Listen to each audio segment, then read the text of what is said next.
ಜನವರಿ 22ರಂದು ಅಯೋಧ್ಯೆಯ ರಾಮ ಮಂದಿರದಲ್ಲಿ ರಾಮ್ಲಲ್ಲಾ ಪ್ರಾಣ ಪ್ರತಿಷ್ಠಾಪನೆ ನಡೆಯಲಿದೆ. ಪ್ರಾಣ ಪ್ರತಿಷ್ಠಾಪನೆಯ ಪೂಜಾ ವಿಧಿವಿಧಾನಗಳು ಜನವರಿ 16ರಿಂದಲೇ ಆರಂಭ ಆಗುತ್ತೆ.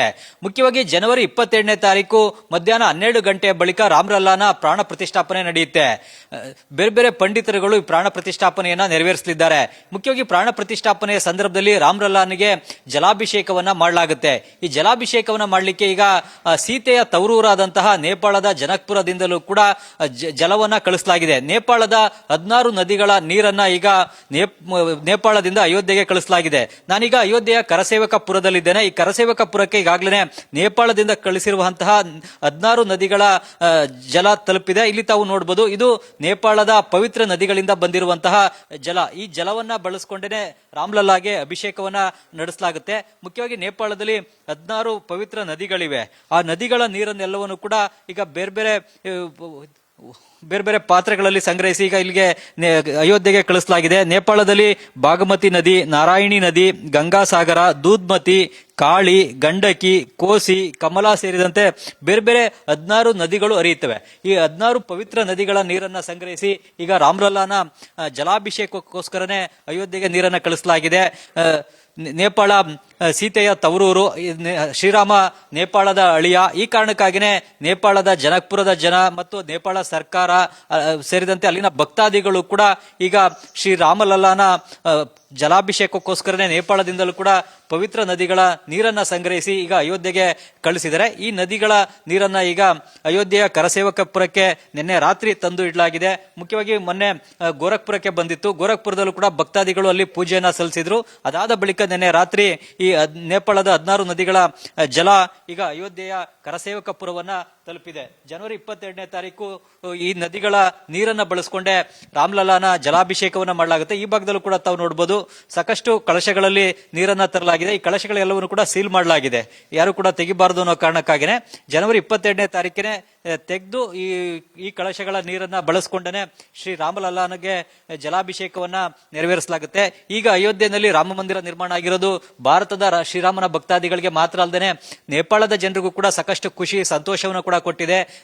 ಶ್ರೀರಾಮ ನಮ್ಮ ದೇಶದ ಅಳಿಯ, ಸೀತೆ ಜನಕ್ಪುರದಲ್ಲಿ ಹುಟ್ಟಿದವಳು, ಜನಕ ಮಹಾರಾಜನ ಮಗಳು ಅನ್ನೋ ಒಂದು ನಂಬಿಕೆ, ಭಾವನೆ ನೇಪಾಳದ ಜನರಿಗಿದೆ. ಈ ಕಾರಣಕ್ಕಾಗಿನೇ ಈಗ ನೇಪಾಳದ 16 ಪವಿತ್ರ ನದಿಗಳ ಜಲವನ್ನ ಈಗ ಅಯೋಧ್ಯೆಗೆ ಕಳಿಸಲಾಗಿದೆ. ಜನವರಿ 22ನೇ ತಾರೀಕು ರಾಮ್ಲಲ್ಲಾನ ಪ್ರಾಣ ಪ್ರತಿಷ್ಠಾಪನೆ ವೇಳೆ ಜಲಾಭಿಷೇಕವನ್ನು ನೆರವೇರಿಸಲಿಕ್ಕೆ ನೇಪಾಳದ 16 ಪವಿತ್ರ ನದಿಗಳ ಜಲವನ್ನ ಈಗ ಅಯೋಧ್ಯೆಗೆ ಕಳಿಸಲಾಗಿದೆ. ಇದ್ರ ಬಗ್ಗೆ ಮಾತಾಡ್ಲಿಕ್ಕೆ ಈಗ ಅಯೋಧ್ಯೆಯ ಕರಸೇವಕಪುರದ ಕಾರ್ಯಕರ್ತರಾದಂತಹ ಶರದ್ ಜಿ ಅವರು ನಮ್ಮೊಂದಿಗಿದ್ದಾರೆ. ಅವರೊಂದಿಗೆ ಈಗ ಮಾತಾಡೋಣ. शरद जी, अभी नेपाल से कितने नदी का जल इधर आया, इसको कैसा इस्तेमाल करेगा, जलाभिषेक के लिए इस्तेमाल करेगा? अभी नेपाल से क्या क्या आया है?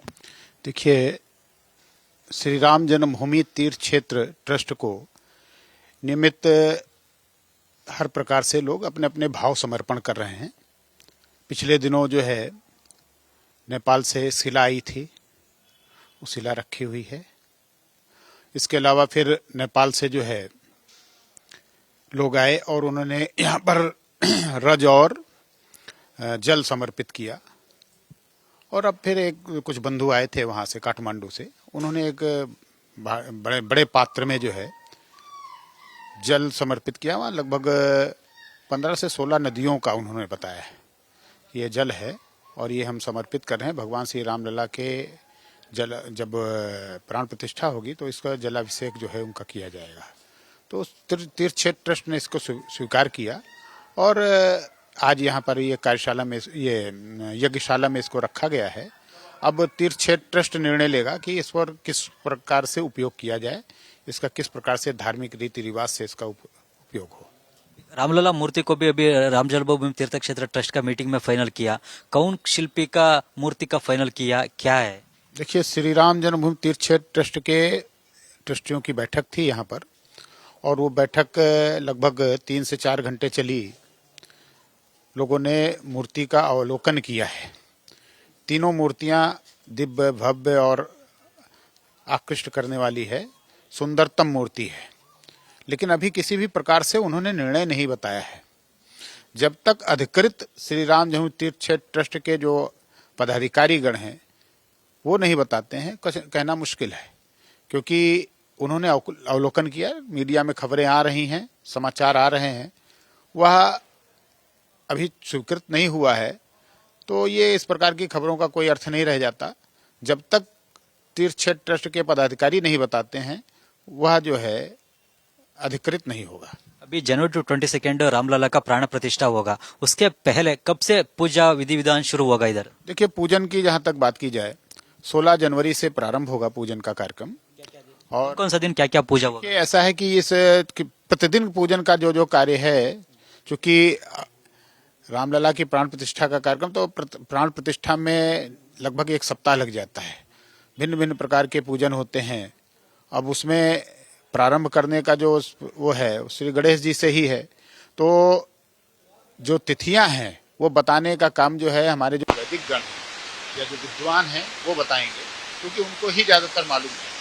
हम सब तो पूजन में सम्मिलित होने वाले लोगों में, तो बताने का कार्य जो है वह जो हमारे वैदिक विद्वान हैं वो वाराणसी के हैं, वो बताएंगे। क्या क्या प्रिपरेशन हुआ जनवरी 22 का प्रोग्राम के लिए अभी की?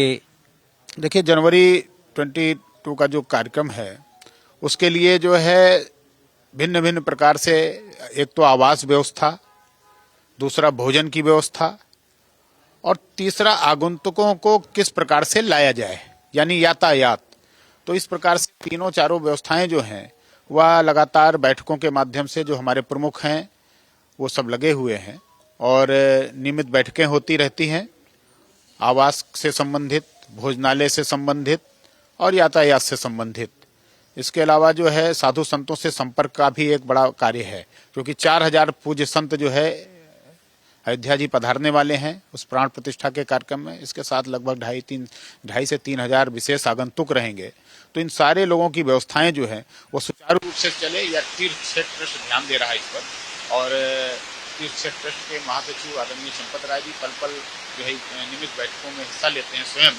तो लगता है कि एक भव्य कार्यक्रम को दिव्यता स्वरूप प्रदान करने के लिए हर तरह से जो है तीर्थ क्षेत्र ट्रस्ट जो है वो संकल्पबद्ध है, प्रतिबद्ध है। 8000 गेस्टों को इनविटेशन दिया है। 8000 गेस्ट का इधर अकोमोडेशन का क्या क्या फैसिलिटीज कर रहे हैं? देखिए, जो अतिथिगण आएंगे, राम भक्त हैं, उनके लिए 3 सेट बनाया गया, 3 सिटी बनाया गया है। ये 3 जगह पर बनाया गया है। एक तो कारसेवपुरम, दूसरा मणि रामदास स्वामी प्राकृतिक एवं चिकित्सालय जो हमारे परम अध्यक्ष पूज्य नृत्य गोपाल दास जी महाराज का स्थान है, और तीसरा है श्री राम तीर्थ क्षेत्रपुरम। तीर्थ क्षेत्रपुरम जो है यहाँ से लगभग 2 किलोमीटर की दूरी पर है, राम जन्मभूमि से भी 1.5 किलोमीटर की दूरी पर है। वहाँ लगभग 8000 लोगों के रहने की व्यवस्था है। ಇದು RSS ನ ಕರಸೇವಕಪುರದಲ್ಲಿರತಕ್ಕಂತಹ ಶರಜ್ಜಿ ಅವರ ಮಾತುಗಳು. ಮುಖ್ಯವಾಗಿ ಈಗ ನೇಪಾಳದ 16 ನದಿಗಳ ಪವಿತ್ರ ನೀರನ್ನ ಜಲಾಭಿಷೇಕಕ್ಕೆ ಕಳಿಸಲಾಗಿದೆ. ಇದನ್ನ ಹೇಗೆ ಬಳಸಿಕೊಳ್ಬೇಕು ಅನ್ನೋದ್ರ ಬಗ್ಗೆ ರಾಮ ಜನ್ಮಭೂಮಿ ತೀರ್ಥಕ್ಷೇತ್ರ ಟ್ರಸ್ಟ್ ತೀರ್ಮಾನ ತೆಗೆದುಕೊಳ್ಳುತ್ತೆ. ಜನವರಿ 22ರ ಕಾರ್ಯಕ್ರಮಕ್ಕೆ ಈಗ ಎಲ್ಲಾ ಸಿದ್ಧತೆಗಳನ್ನ ಮಾಡಿಕೊಳ್ಳಲಾಗಿದೆ. ಬರುವಂತಹ ಅತಿಥಿಗಳಿಗೆ ಟೆಂಟ್ ಸಿಟಿಗಳನ್ನ ನಿರ್ಮಾಣ ಮಾಡಿ ಅಲ್ಲಿ ವಸತಿ ವ್ಯವಸ್ಥೆಯನ್ನು ಕೂಡ ಕಲ್ಪಿಸಲಾಗ್ತಾ ಇದೆ. ಈಗ ಮೂರ್ತಿ ಯಾವುದನ್ನ ಆಯ್ಕೆ ಮಾಡಲಾಗಿದೆ ಅನ್ನೋದ್ರ ಬಗ್ಗೆ ರಾಮ ಜನ್ಮಭೂಮಿ ತೀರ್ಥಕ್ಷೇತ್ರ ಟ್ರಸ್ಟ್ ಅಧಿಕೃತವಾಗಿ ತಿಳಿಸಲಿದೆ ಅನ್ನೋದನ್ನ ಹೇಳ್ತಾ ಇದ್ದಾರೆ. ಕ್ಯಾಮರಾಮನ್ ರಘು ಜೊತೆ Chandramohan, news first Ayodhya. News first ನಿರ್ಭೀತಿಯಿಂದ ನಿಮ್ಮ ಪರವಾಗಿ.